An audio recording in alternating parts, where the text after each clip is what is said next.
Baik, sebelumnya suara saya sudah bisa terdengar, nggih. Alhamdulillah kalau sudah terdengar jelas.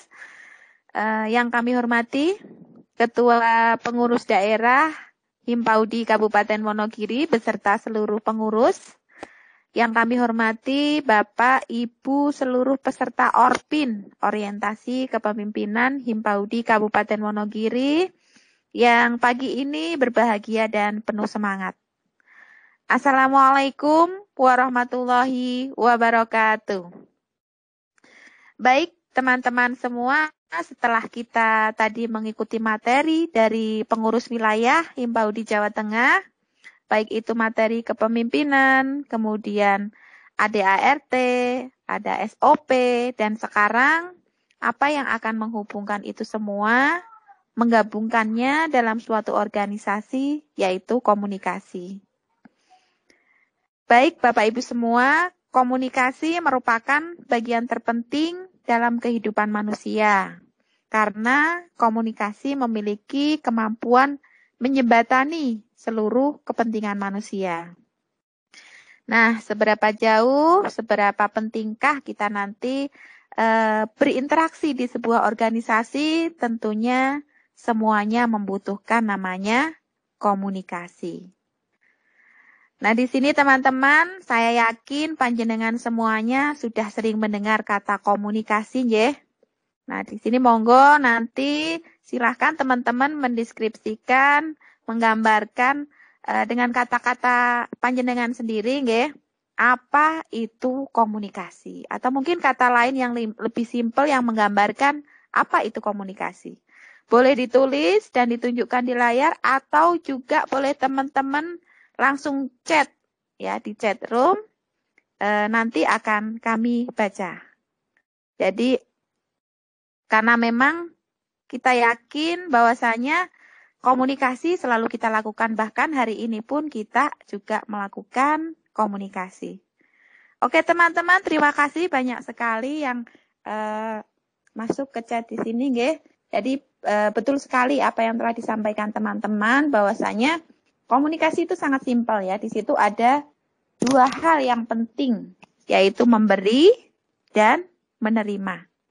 Memberi di sini tentunya bisa mengirimkan pesan, kemudian bisa dengan berbicara, kemudian juga bisa dengan menulis. Sedangkan menerima tentunya menerima apa yang telah diberi, yaitu misalnya ketika pemberi mengirimkan pesan, kita sebagai penerima berarti menerima pesan. Kemudian ketika berbicara, kita menerima dengan mendengar dan memahaminya dengan baik. Kemudian ketika menulis, berarti kita menerimanya dengan membaca. Jadi sebenarnya simpel ya, jadi ada memberi dan menerima. Untuk komunikasi sendiri dapat dilakukan dalam berbagai hal, teman-teman. Bisa dengan lisan ataupun tertulis, kemudian bisa dengan langsung ataupun tidak langsung, verbal ataupun non-verbal, personal maupun komunal, resmi ataupun tidak resmi, ke atas ataupun ke bawah. Nah, untuk resmi ataupun tidak resmi ataupun formal dan informal, di sini teman-teman, penyampaian pesan yang formal itu yang kita lakukan di organisasi Himpaudi, yaitu yang sifatnya tentunya resmi, yang formal, yang resmi, yang berhubungan dengan struktur organisasi, dan desain hubungannya bisa vertikal dan juga horizontal. Ketika vertikal berarti dari atas ke bawah, bisa dari bawah ke atas. Kemudian yang informal itu sendiri sifatnya tidak resmi. Jadi tidak memiliki struktur organisasi. Dalam contoh hal, misalnya desas-desus, lentingan, seperti itu. Gosip, nah itu adalah kita ambil suatu bentuk komunikasi yang formal dan informal. Bagaimana kita berkomunikasi dalam sebuah organisasi? Tentunya komunikasi menjadi seni di sini ya. Karena tidak ada standar, tidak ada SOP yang harus diterapkan pada pribadi. Nah, untuk itu teman-teman dibutuhkan peran kita ketika kita sebagai pemberi pesan, di sini ya, tadi ada pemberi dan penerima.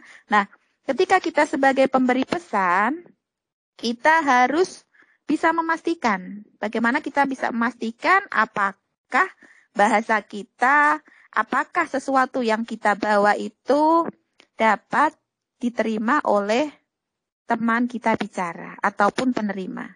Jadi kita harus bisa memastikan. Sebaliknya, jika kita sebagai penerima, di sini ya, bagaimana kita menjadi penerima yang baik?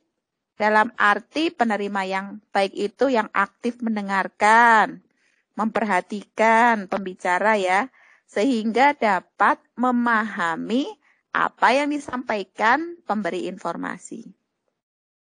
Jadi meskipun tadi nggih komunikasi itu sifatnya seni, tidak ada standar SOP yang diterapkan, tapi intinya itu tadi kita sebagai pemberi pesan maupun penerima pesan tentunya bisa memastikan kondisi-kondisi di mana pesan bisa tersampai dan di mana pesan dapat dipahami. Begitu teman-teman semuanya. Sekarang pertanyaannya, apakah teman-teman pernah mengalami masalah karena komunikasi? Nah, monggo ini di kepengurusan panjenengan di selama organisasi himpau di kecamatan, nggih, apakah pernah mengalami masalah karena komunikasi? Saya yakin pasti teman-teman pernah mengalami. Namun, nggih, jika misalnya teman-teman belum pernah mengalami, kita bisa ini ya melihat tadi video yang judulnya amplop tadi, nggih. Tadi terdapat masalah apa saja ya yang dikarenakan komunikasi yang tidak baik. Jadi di sini nanti teman-teman bisa berbagi pengalaman, berbagi pengalaman mengenai masalah karena komunikasi. Jadi teman-teman boleh silahkan nanti untuk angkat tangan dulu, nggih. Setelah itu kemudian sebut nama, sebut asal kecamatan, dan teman-teman bisa berbagi pengalaman tentang masalah yang dialami karena komunikasi. Misal belum pernah mengalami masalah, kita bisa tadi evaluasi ataupun kita bisa analisis dari video amplop tadi, nggih. Di sana tadi tentunya ada masalah-masalah tentang komunikasi itu. Baik teman-teman, kami persilahkan monggo dari teman-teman semuanya, nggih, untuk angkat tangan, kemudian menyebutkan nama, kecamatan, dan bisa berbagi pengalaman.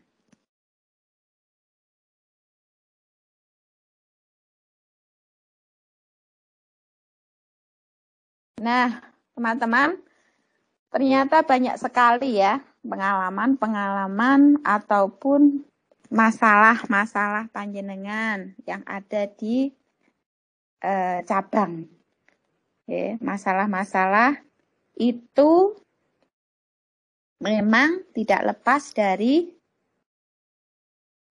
komunikasi. Masalah-masalah itu tidak lepas dari komunikasi yang kita bangun dalam organisasi. Jadi, ini ada quote yang cukup bagus ya, di mana 90% problem manajemen disebabkan oleh miskomunikasi.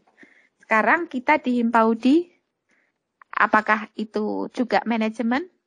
Tentu, nggih, tadi telah dibahas di dalam kepemimpinan bahwasanya Himpaudi itu juga manajemen pengelolaan. Dan di situ ada hampir 90% problem tersebut dikarenakan miskomunikasi. Nah, nanti ada berbagai banyak problem Himpaudi, ya, problem komunikasi yang ada di organisasi Himpaudi. Jadi dari panjenengan yang telah sampaikan tadi, di sini kita bisa jabarkan banyak sekali problem mengenai komunikasi ketika di organisasi. Yang pertama, masalah itu atau problem itu misalnya jalur ya. Di sini jalur itu arah. Jadi kemana toh kita kalau mau ngomong seperti itu? Apakah harus ke ketua dulu?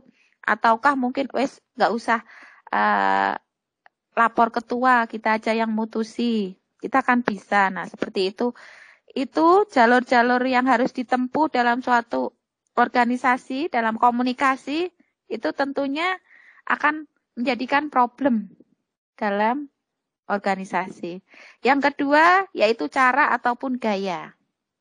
Di mana cara seseorang ataupun gaya seseorang ataupun gaya dan cara seorang pemimpin di sini misalnya ada berbagai gaya, gaya mengendalikan mungkin ataupun gaya menguasai. Di mana gaya ini seorang pemimpin tidak berharap menerima masukan. Nah, itu tentunya akan juga menimbulkan problem. Kemudian gaya yang kedua, gaya komunikasi dua arah. Nah, ini gaya komunikasi ini ada feedback-nya ya. Kemudian ada gaya komunikasi dinamis dan juga ada gaya komunikasi terbuka, di mana membuka dan menerima saran dari berbagai masukan itu seorang pemimpin. Jadi gaya-gaya itu tadi tentunya merupakan problem sendiri di organisasi. Selanjutnya adanya senior versus junior. Nah, ini yang mungkin sering terjadi dalam suatu organisasi. Yang lama, yang senior merasa lebih tahu, lebih menguasai, lebih memandang, oh ini aku sudah biasa melakukannya, seperti itu. Mungkin 2 periode kepemimpinan, seperti itu. Jadi merasa lebih paham, nah seperti itu. Sehingga memandang sebelah mata junior, ataupun tidak melibatkan teman-teman baru tadi, junior tadi pada kegiatan-kegiatan, sehingga dicuekin, enggak segera dirangkul begitu. Nah, kemudian dari sisi junior pun mungkin merasa masih baru, malu untuk muncul, untuk berkarya, terus enggak berusaha sendiri untuk menjalin. Nah, kita kan orang baru, tentunya kita harus lebih grabyak seperti itu ya. Kalau istilah bahasa Jawanya. Jadi jangan sampai ada perasaan orang baru dan terus kita merasa belum bisa gabung. Ya, tentunya kita sebagai junior harus berusaha untuk itu. Dan juga sebagai senior pun tetap kita harus memberi ruang gerak, ruang untuk teman-teman kita ya, untuk muncul, untuk kita libatkan seperti itu. Jadi senior dan junior ini mungkin suatu hal yang sering terjadi di kepengurusan. Misalnya di kepengurusan cabang di Paudi, seperti itu. Bahkan ada yang 3 kali kepengurusan atau bahkan 4 kali kepengurusan, seperti itu Nah, untuk selanjutnya problemnya berkubu. Nah, ini bisa berkubu karena senior junior tadi, ataupun berkubu di sini misal karena merasa cocok. Mungkin satu hobi atau merasa klop saja, bisa ke sana kemari berdua, bertiga, berempat, sehingga dia merasa membuat kubu-kubu dalam suatu kepengurusan. Nah, itu juga akan menjadi problem. Yang selanjutnya transparasi atau tidak terbuka. Nah, ini kita sebagai orang Jawa jadi biasanya kalau ngomong itu perkewuh seperti itu ya. Nah, banyak perkewuhnya, berkewuh. Nah, di situ. Jadi biasanya dipendam. Kalau tidak cocok malah diomongkan di belakang. Nah, hal-hal tersebut itu justru tidak akan menyelesaikan masalah. Justru nanti akan membuat masalah baru, menggunung, dan menjadi bom waktu yang siap meledak. Nah, itu ya. Ternyata transparansi itu sangat perlu dan dibutuhkan dalam sebuah organisasi. Yang selanjutnya problem komunikasi ini tidak percaya. Nah, ketika ada rasa tidak percaya, komunikasi akan terhambat. Dan kemudian akan timbul prasangka-prasangka. Ojo-ojo, gek-gek. Nah, seperti itu. Kita dipenuhi prasangka-prasangka yang tidak baik. Jangan-jangan uangnya, jangan-jangan kemarin dia dapat lebih. Jangan-jangan itu timbul karena rasa tidak percaya kita kepada teman-teman dalam suatu kepengurusan. Itu problem. Yang selanjutnya tidak kooperatif. Nah, di sini teman-teman jika tidak percaya sehingga menjadi tidak kooperatif. Ketika junior mungkin tadi nggih masih baru merasa di luar pagar, merasa diasingkan, dia akan merasa tidak diterima. Nah, itu dia akan tidak kooperatif. Wes itu urusan dewe, wong program-programmu dewe. Nah, jangan sampai ada seperti itu, nggih. Karena rasa tidak kooperatif tadi. Yang terakhir di sini masalah pribadi atau personal. Nah, ini sesuatu yang sangat berbahaya ya. Jika kita dalam suatu organisasi punya masalah pribadi tanpa kita selesaikan, tanpa kita bisa melupakan dan memaafkan untuk mungkin berdamai dan mencari solusi terbaik. Tapi malah justru menjadi dendam membara. Nah, ini akan sangat menjadi masalah problem komunikasi di organisasi Himpaudi. Jadi itu tadi nggih teman-teman berbagai macam problem yang saya yakin itu semua pernah jenengan rasakan nggih. Pernah jenengan alami ketika di kepengurusan Himpaudi. Karena memang namanya kita itu orang dari berbagai karakter ya, dari berbagai variabel, gender, tingkat kependidikan. Nah, itu tentunya kita mengalami namanya singgungan tersebut ya, yang menimbulkan komunikasi kita tidak baik dan menimbulkan problem tadi. Nah, teman-teman, jika kita bicara dalam organisasi Himpaudi, ya, organisasi Himpaudi itu organisasi yang formal ya, yang tadi yang punya visi misi, punya ADART, pedoman organisasi, bahkan juga SOP, ya, tupoksi yang jelas. Kita juga sudah tahu sebenarnya kita ketika bicara organisasi, tentunya ada banyak orang, beberapa orang di sana dengan berbagai karakter tadi, kemudian variabel termasuk gender tadi, terus juga tingkat pendidikan. Termasuk di situ juga ada pengurus dan anggota. Nah, di sini. Terus di pengurus juga ada ketua, sekretaris, bidang, dan anggota. Dan khasnya Himpaudi itu ada masa jabatan yang jelas. Kalau kita punya tatanan yang jelas, sebenarnya kita bisa loh membuat sistem. Kita bisa loh membuat sistem mekanisme komunikasi yang bisa tertata. Bisa kita bahas bersama. Ya. Jadi kalau ada kebijakan, misalnya pengennya bagaimana biar sama-sama enaknya. Mungkin bagaimana jika ada pengurus yang tidak menjawab WA, gak aktif. Bagaimana jika menegur pengurus yang tidak mau kerja, seperti tadi tidak kooperatif tadi ya, yang pasif, namanya cuman tertera di SK saja, tidak mau kerja apa-apa. Nah, itu bagaimana menegur ketua misalnya yang suka mengendalikan tadi dengan gayanya yang menguasai tadi. Nah, itu sebenarnya kita bisa bahas bersama di intern. Jadi jangan anti dengan transparansi. Tentunya sistem yang kita buat nanti kita sesuaikan dengan etika yang berlaku, dengan norma, kaidah-kaidah yang positif, dengan budaya kita. Jika sebagai orang Jawa tadi, nggih, jika kita berada di organisasi, boleh loh kita menegur, boleh kita ngomong baik-baik, ya, daripada dipendam seperti tadi, ya.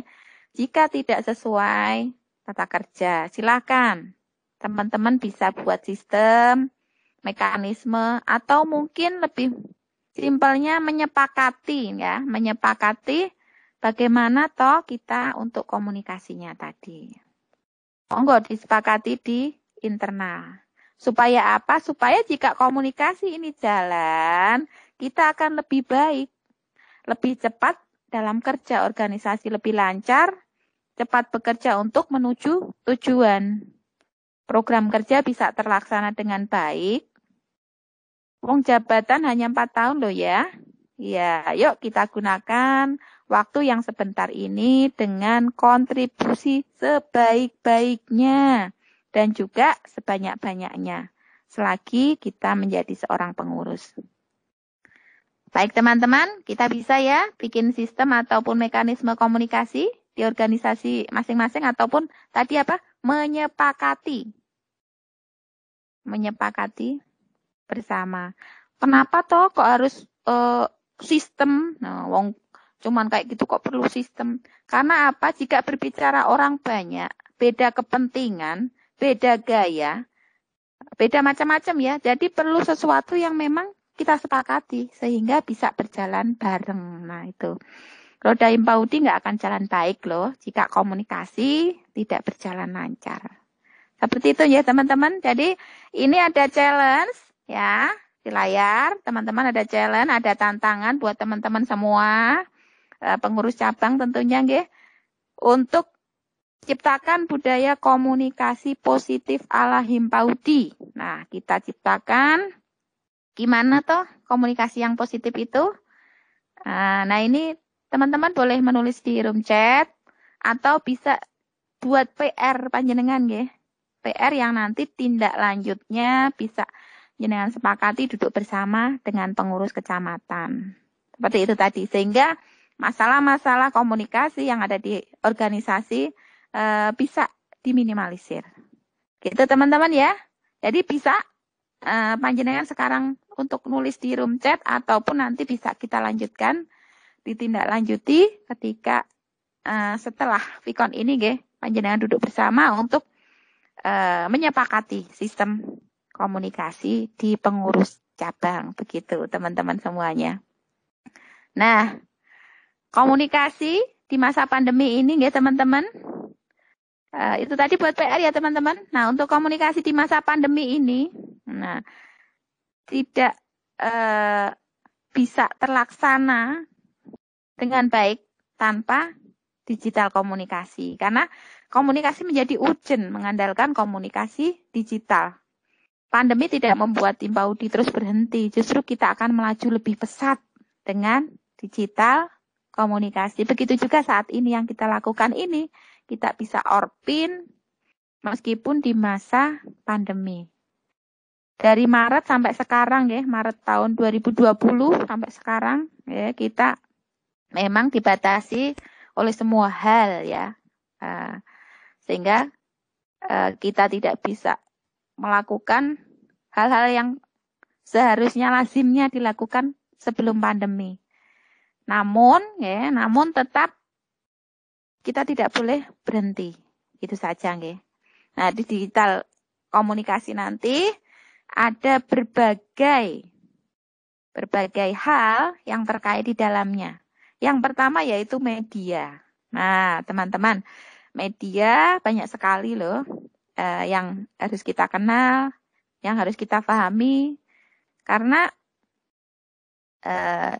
kita, ya mungkin ada yang sebagian sudah terbiasa, ataupun sebagian dipaksa, ataupun sebagian terpaksa di sini, nggih. Tapi itu sangat menarik, kita bisa belajar bersama, dan kita bisa keluar dari zona nyaman, nggih.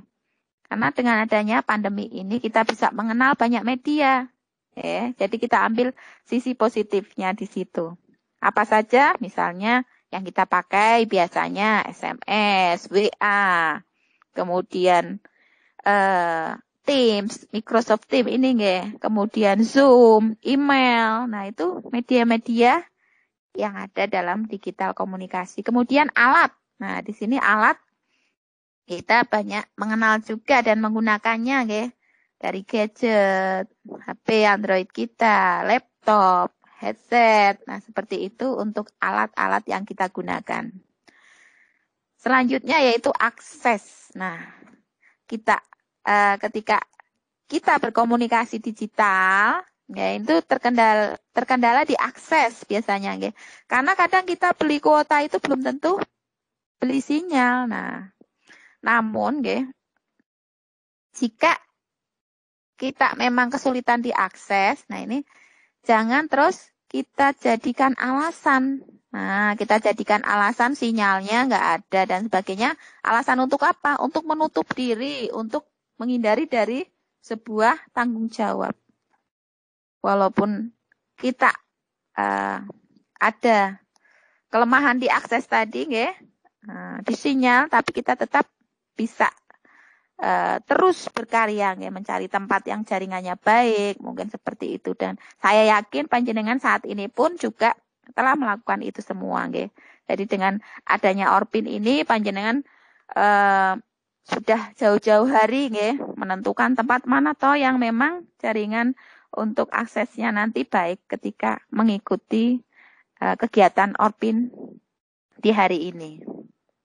Yang selanjutnya yaitu waktu. Nah, untuk waktu ini lebih fleksibel ya teman-teman. Jadi kita bisa bayangkan ketika kita tidak menggunakan digital komunikasi.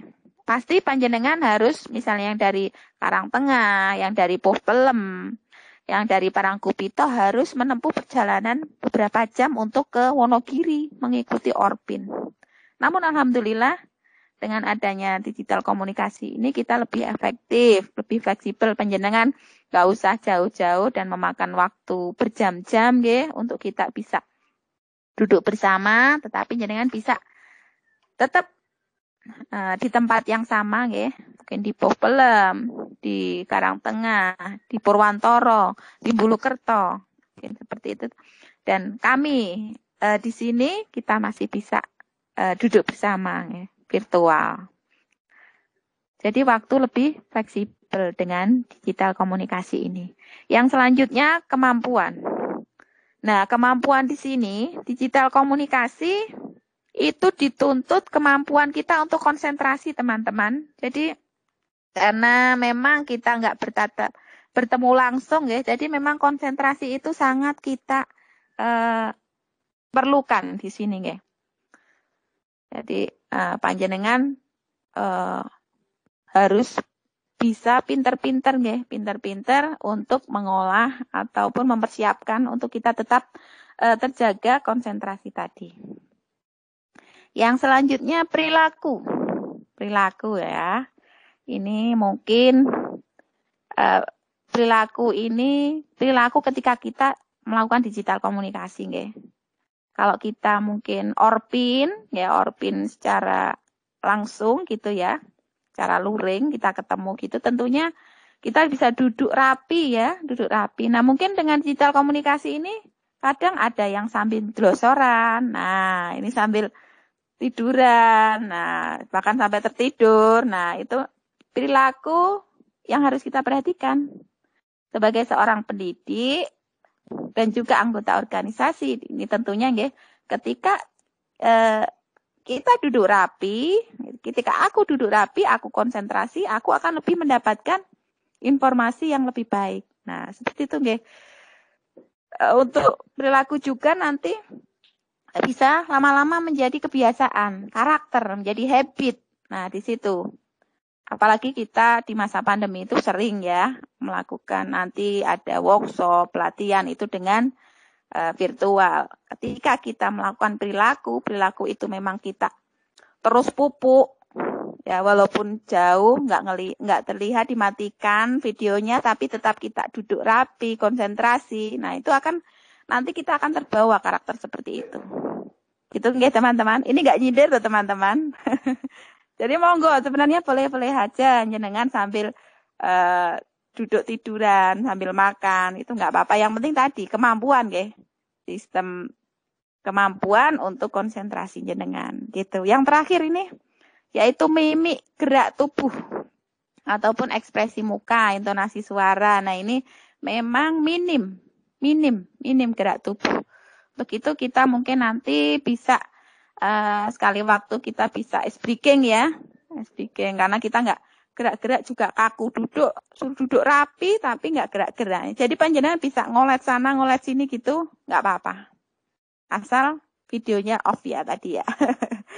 Oke, gitu teman-teman untuk digital komunikasi. Jadi memang dengan pernak-perniknya digital komunikasi kita harus mengenali dan juga memahami karena kita menggunakan itu semua digital komunikasi. Nah, teman-teman semuanya, untuk digital komunikasi tadi, ya tentunya kita tidak terlepas dari ini, komunikasi apapun yang kamu katakan, tuliskan, lakukan, hati-hati jarimu. Jadi kita jaga tulisan kita dari hal-hal yang sederhana, misalnya story WA, karena tiap detik story WA itu dapat kita perbaharui. Dan jika kita share, otomatis kita siap apa yang kita tuliskan itu dikonsumsi publik. Nah, itu ya. Jadi kita di situ sadar ketika kita share di story WA berarti kita siap tulisan kita itu dikonsumsi oleh semua orang. Nah, yang di sini yang perlu kita perhatikan bahwasanya profesi kita apa toh?